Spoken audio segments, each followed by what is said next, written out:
This episode of Bullet Heaven was made possible with a copy of the game provided by Limited Run. Bad NES cover art and weirdly localized titles are an art form. Dubious ones, but an art form nonetheless. And this game has a bit of both. A title synonymous with fecal matter and this guy? For the arguably cultured among us, Limited Run Games has produced a great collectible. A licensed, limited edition collector's reproduction to a game that's getting really expensive these days. Not only does it feature a lavish outer box with NES cartridge accents, and a faithfully reproduced NES-style box, complete with a styrofoam block, but it also came with some great extras. A CD soundtrack, a collectible coin, a set of pinback buttons, and even an acrylic standee and oversized poster featuring this guy. With its nifty olive green cartridge, Limited Run's SCAT Collector's Edition is pretty slick, but what about the game? Well, in this episode of Bullet Heaven, we're taking a look at SCAT and its Japanese version, Final Mission, for the NES and Famicom.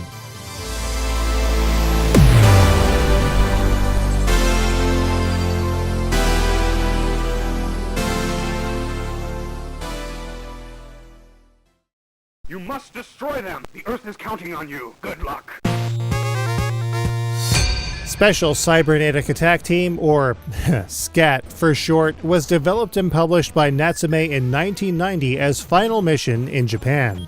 It would later make its way to the NES in North America in 1991 and in Europe as Action in New York the same year, complete with a host of changes and rebalancing to make it far less punishing. A number of virtual console releases have been released over the years, but SCAT would also make its way to the Switch Online NES library. Most recently, a brand new physical release was produced by Limited Run Games under license from Natsume, so let's take a closer look.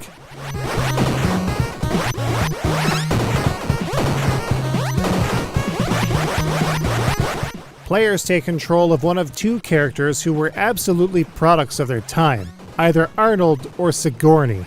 Both are more or less identical to each other save for their colors, so either will get the job done in the grand scheme of things. SCAT does some neat things with its limited control scheme. Movement is typical, employing a run-of-the-mill hard 8 scheme.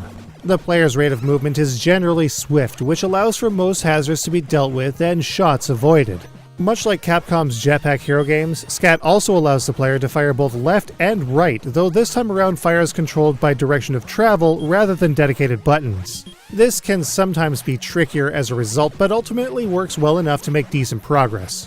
Add to that special weapons like lasers, a wave cannon, and bomber shots, and the player can do some serious damage in very little time. We prefer the wave cannon, but the bomb shot also comes in handy with several of the bosses. Speed pickups also exist, which allow the player to cover more ground much more quickly. Players can uncover these special weapon and speed pickups by destroying pods placed around each stage. The player also has a pair of bits that shift around their chosen character automatically. They will fire a basic round shot whose angle changes in relation to where the bits are positioned around the player. The player can press the B button to lock these bits in place, allowing for concentrated or tactical fire for a wide variety of situations.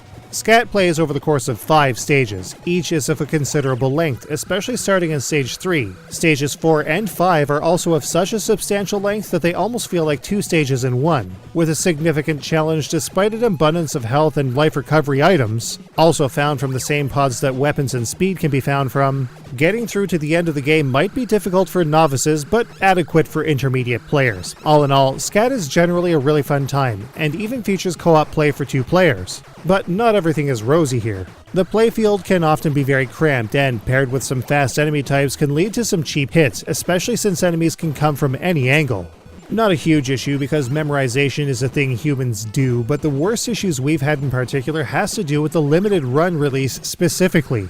On the Retro USB AVS, our preferred HD NES solution, LRG SCAT has a nasty tendency to lock up in Stage 3. Hard locks also occur in Stage 4 and 5 as well, but not as often. It is possible to get through Stage 3, 4, and likely 5 with no issue, but the odds of all 3 stages allowing the player to get through seems terrible. I've heard tell of cracked components on Limited Run's NES cartridges, so I popped mine open and it looks fine.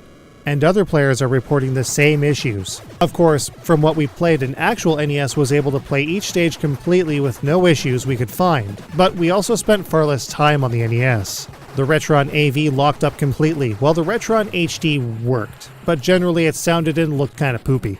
It's also worth mentioning that Final Mission on Famicom works with no issues to be found on the AVS, leading us to believe that the LRG card is somewhat incompatible with the AVS or other FPGA models as opposed to real NES hardware.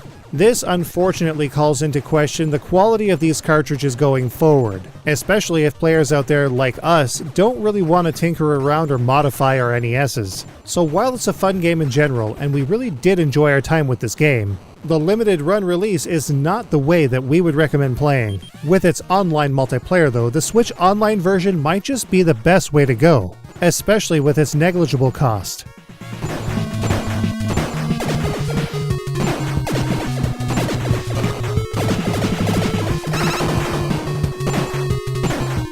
SCAT has an incredibly rudimentary scoring system. Just shoot, destroy, and score points for it all.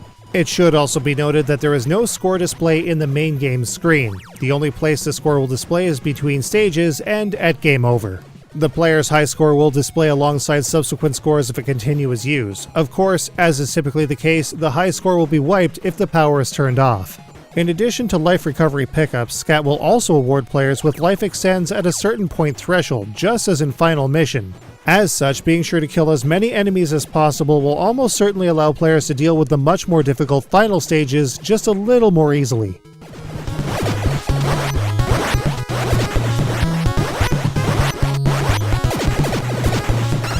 SCAT's Japanese version was known as Final Mission. In addition to a set of more generic characters and an arguably better intro sequence, it sports a number of differences that make it much more difficult. One such difference is the player's bits shift in relation to the player's movement rather than automatically around the player. This can make shifting them into the right spots difficult in tight situations. Another notable difference is that any weapon pickups are lost if the player gets hit, dropping the player down to regular old run-of-the-mill default ass shots. Ouch. If that wasn't enough, the player only starts with 3 life instead of 6, and no life recovery exists. Life extends are the only way players can increase or recover their life throughout the game. The stage order is also very different. Stage 4 and Stage 3 have been reversed, with Stage 1, 2, and 5 remaining in the proper order. Of course, given all of these changes, this version of the game makes for a great challenge for players who find the original just a bit too easy.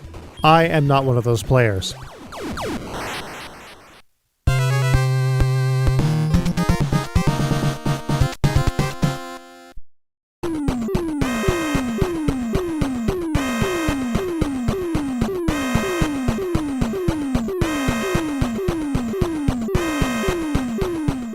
Both versions have a solid presentation which makes for a decent time audio-visually for the most part. Graphically, SCAT is decent. The backgrounds, enemies, and bosses look good. The character is decently detailed, and shots are never really lost in the shuffle.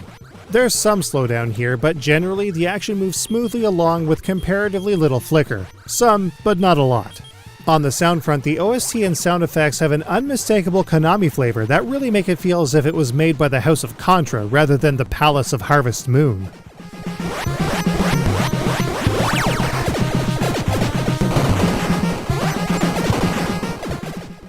The music is one thing, but the sound effects are almost identical to those used in a number of Konami titles. Even the pause jingle is the same.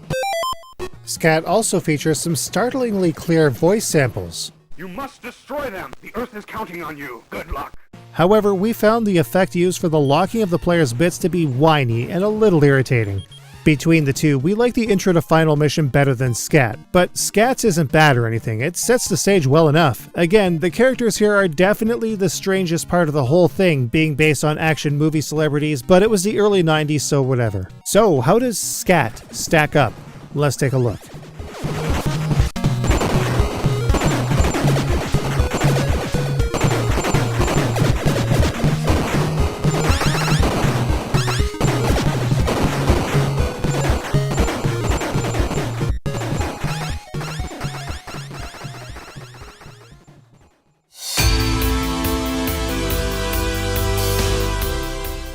SCAT's control scheme works generally well for a game with only 2 inputs. It should take only minimal effort to get used to their finer points, but switching the direction of fire can be tricky. Not especially difficult, but not too easy. SCAT does a great job of offering a balanced experience for a comparatively wide player base. In terms of its length, 5 stages might seem short, but several of SCAT's stages are of a considerable length. Generally speaking, SCAT's visuals are decent for the hardware they're on. Not as good as a game like, say, Crisis Force or Rekka, but good. The music and sound effects are also pretty good, though some effects like the bit lock effect are irritating. They also feel very, very Konami, sharing a musical style and many effects from several Konami titles like Contra and Gradius. All in all, between the 2-player co-op, various weapons, bit systems, and general fun factors, SCAT holds up remarkably well, even if it does feel like a Konami game in disguise. SCAT can be played via the Nintendo Switch Online NES app and thus sports a negligible price. This gives it excellent value, and it's probably the best way to play it with a decent controller, of course. On NES though, well, it sports a considerably high price tag, even loose, but its fun factor still gives it a good value. LRG reprints have incompatibilities though, so be mindful, especially if using an AVS like us. All in all, we enjoyed our time with the LRG SCAT release, when it didn't completely fuck up on us. At the very least, we still have Final Mission, which holds stable, and it's always available on the Switch for now. In the end, SCAT is decidedly not at all crappy, and it's well worth playing, just not on a constantly crashing cart. You can play SCAT on the Nintendo Switch Online NES app for Nintendo Switch, or, if physicals are your thing, can be found at auction.